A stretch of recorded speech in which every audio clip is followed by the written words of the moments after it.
മനുഷ്യന്റെ അവസ്ഥ ഭൂമിയെ പോലെയാണ്. ഭൂമിയുടെ മേൽ അധ്വാനം നടന്നാൽ എത്ര മോശമായ ഭൂമിയും നന്നാവും. അതിന്റെ നന്മയെ നിലനിർത്താനുള്ള പരിശ്രമം അതിന്റെ മേൽ നടന്നില്ല എങ്കിൽ എത്ര നല്ല ഭൂമിയും വീണ്ടും എന്തായി പോവും. ഉദാഹരണത്തിന് ഒരു 1/2 ഏക്കർ ഭൂമി, ഭയങ്കര കാട് പിടിച്ച് കിടക്കുന്ന ഭൂമി, തേളും പാമ്പും ഒക്കെ ഉണ്ട്.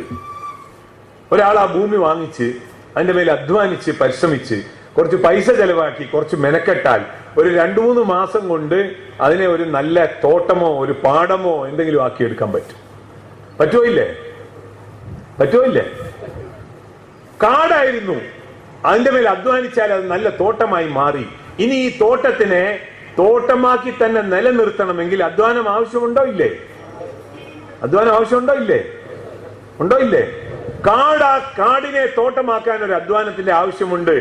തോട്ടത്തിനെ തോട്ടമാക്കി നിലനിർത്താനുള്ള പരിശ്രമം ചെയ്തില്ല എങ്കിൽ ഈ നല്ല തോട്ടം രണ്ടാമതും തനിയെ എന്തായി മാറും?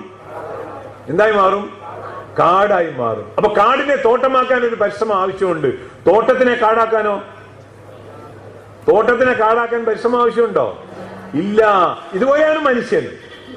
മണ്ണാൽ സൃഷ്ടിക്കപ്പെട്ടിരിക്കുന്ന മനുഷ്യന്റെ പ്രകൃതം ഇതുപോലെയാണ്. എത്ര ദുഷിച്ച മനുഷ്യനും ഇങ്ങനത്തെ മനുഷ്യന്റെ മേൽ നന്മയുടെ അധ്വാനം നടന്നാൽ കാട് തോട്ടമാവും എന്ന് പറയുന്ന പോലെ ഈ മനുഷ്യൻ നന്നാവും. എത്ര മോശമായ മനുഷ്യനും നല്ല സാഹചര്യവും നല്ല സഹവാസവും നല്ല കൂട്ടുകെട്ടും കിട്ടി നന്മയുടെ പരിശ്രമം അവന്റെ മേൽ നടന്നാൽ അവനൊരു നല്ല മനുഷ്യനായി മാറും. ആരായി മാറും? പക്ഷെ ഈ നല്ലവനായ മനുഷ്യന്റെ നന്മയെ നിലനിർത്താൻ അവന്റെ മേൽ പരിശ്രമത്തിനെ ഉപേക്ഷിച്ച് കളഞ്ഞാൽ അവൻ വീണ്ടും എന്തായി മാറും?